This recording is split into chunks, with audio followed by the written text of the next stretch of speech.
Hello, my friend. Time for our meeting this weekend to read you the article that came out Wednesday in more than 30 newspapers, making observations and comments between the lines.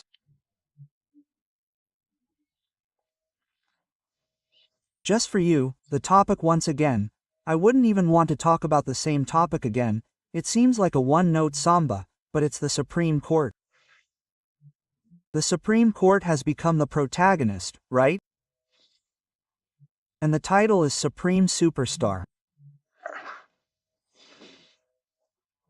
Remember to subscribe and at the end to like or dislike. So let's read the article, making comments between the lines.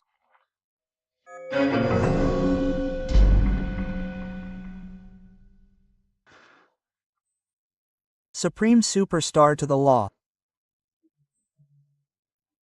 What belongs to the law to politics? What belongs to politics?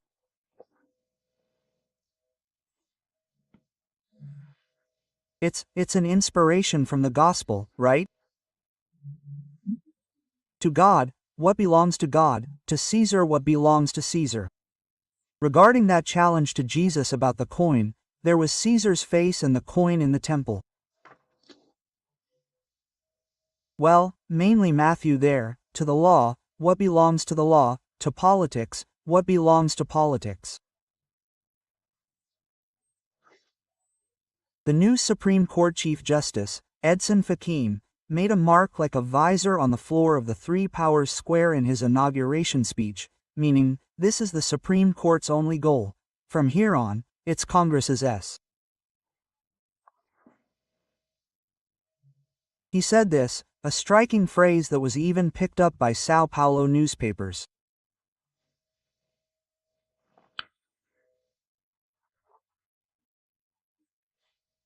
It's similar to the inauguration speech of Luis Fuxes, a career judge, also in September 2020. Now I'll read what Luis Fuxes said that day, when he began his 2-year term as Supreme Court Chief Justice.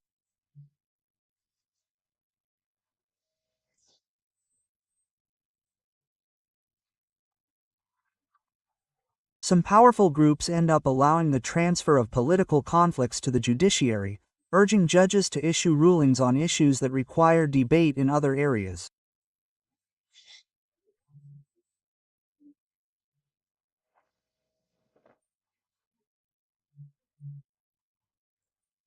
This practice has exposed the Supreme Court to a harmful, destructive protagonism, eroding the credibility of the courts when they decide issues that should have been decided in Parliament.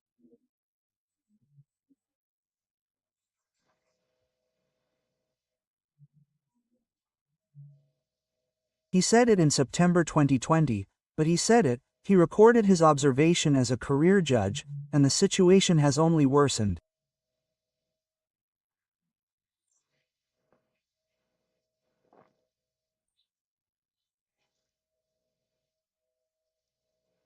Well, that's his position, and that's a little knife position now.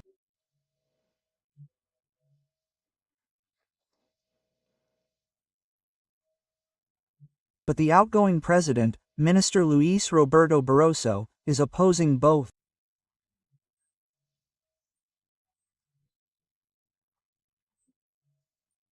He stated before taking office, that is, already foreseeing what he would do, that the judiciary stopped being a specialized technical department a while ago and became a political power in Brazilian life.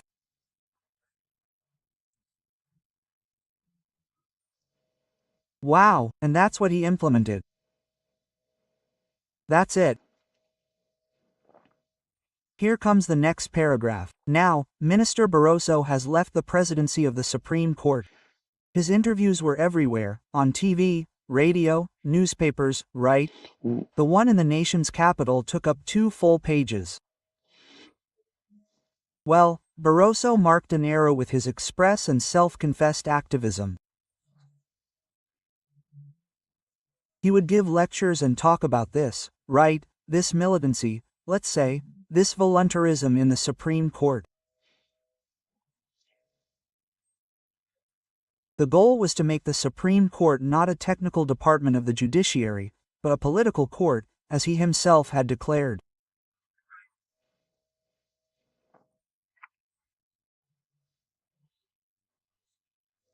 He stated that now, as he's leaving the presidency, but he's not leaving the Supreme Court because he's not yet of mandatory retirement age, he'll meditate at a Brahmist spiritual retreat to decide his future.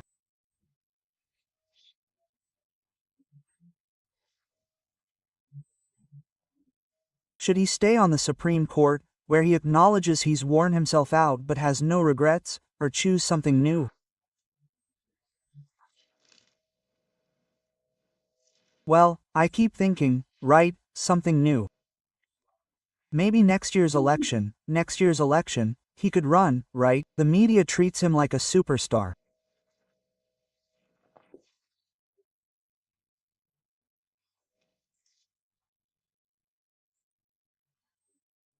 He presided over the Supreme Court, sang sambas, spoke before the University of Sao Paulo, we defeated Bolsonarism, and on a stage not far from Broadway, he released the phrase, "Lost Monet," which was only not literally engraved because it was engraved in lipstick.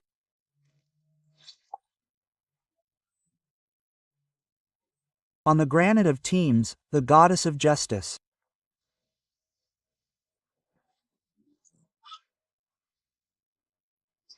It wasn't engraved on the granite tombstone. A little water was enough to remove the lipstick, that incendiary and dangerous object that led to Deborah's 14-year sentence.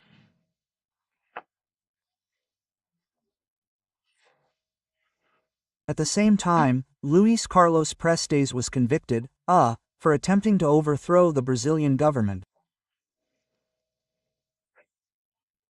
I confess my surprise at the Supreme Court being a protagonist. As a journalist for almost half a century, closely following the Supreme Court, it's strange, because it's not in the court's nature to be a protagonist. On the contrary, it would be a discreet court, without interviews, speaking only in the court records, without predictable robes, without announced sentences.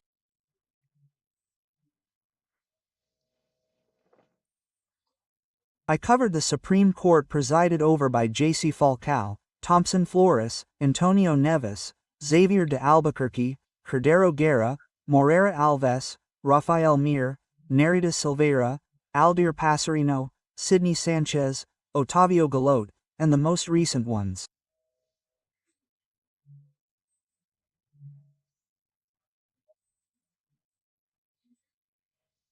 I remember, for example, those who were deputies or senators, Celio Borja, Oscar Diaz Correa, Paulo Brosser, Nelson Jobim, but they entered the Supreme Court and donned the robe of discretion, starting to speak only in the court records.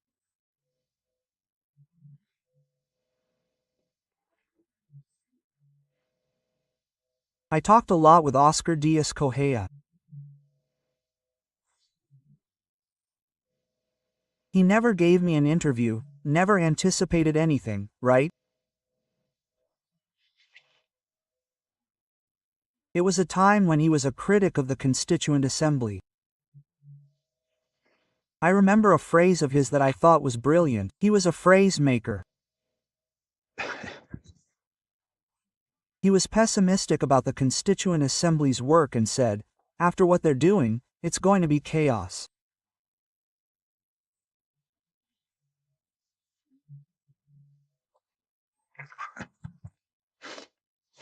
But it's not just any chaos, not chaos with a capital K, to emphasize the pun he was making, but he never broke the principles of the Supreme Judge.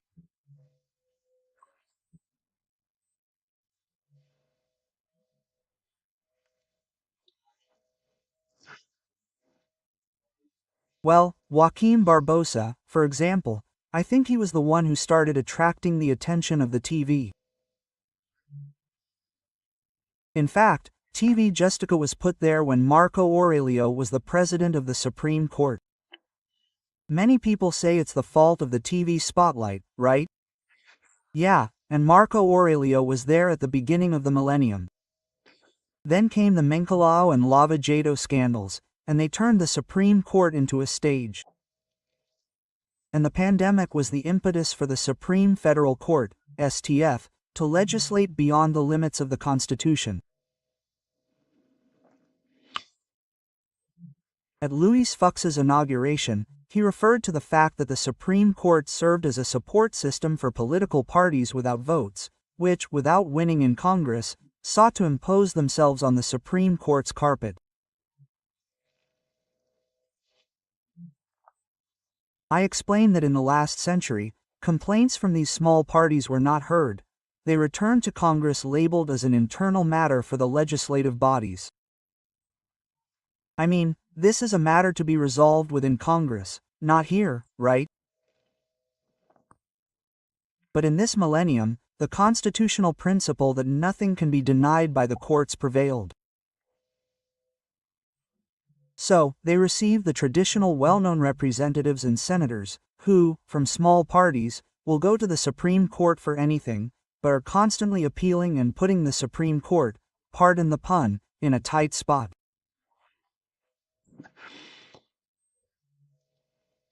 And, added to this, the activist understanding that if the legislature doesn't address it, the Supreme Court legislates. They forget that when Congress doesn't legislate, it's because it doesn't want to legislate, it's because it considers the matter immature, that it hasn't yet heard the will of the people's representatives, right?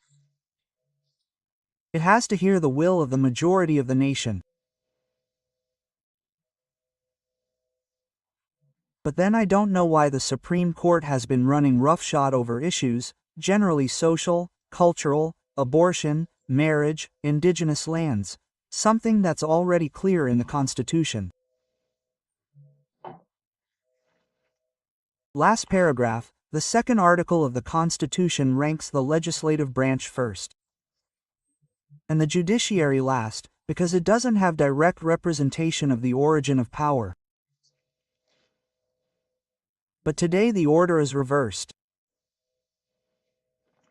None of the Supreme Court justices were elected by the people, as are representatives, senators, and the President of the Republic. The legislative branch has shrunk, led by the presidents of the houses, intimidated by pending cases in the Supreme Court.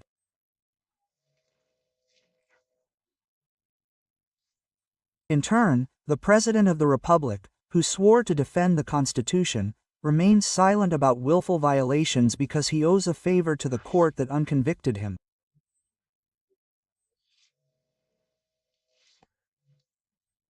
The people, the source of power, generally don't even know that the Constitution serves to guarantee freedoms, imposing limits on the power of the state.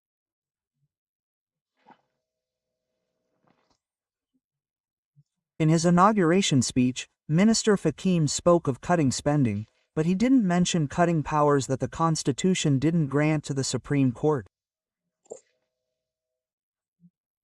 He had to repeat 7 times the need to respect the Constitution.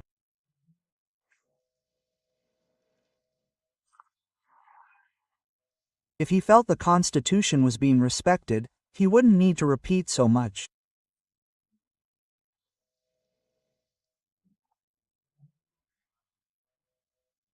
And the Supreme Court, as we know, exists to uphold the Constitution, not to be a superstar in Brasilia. Alexandre Garcia.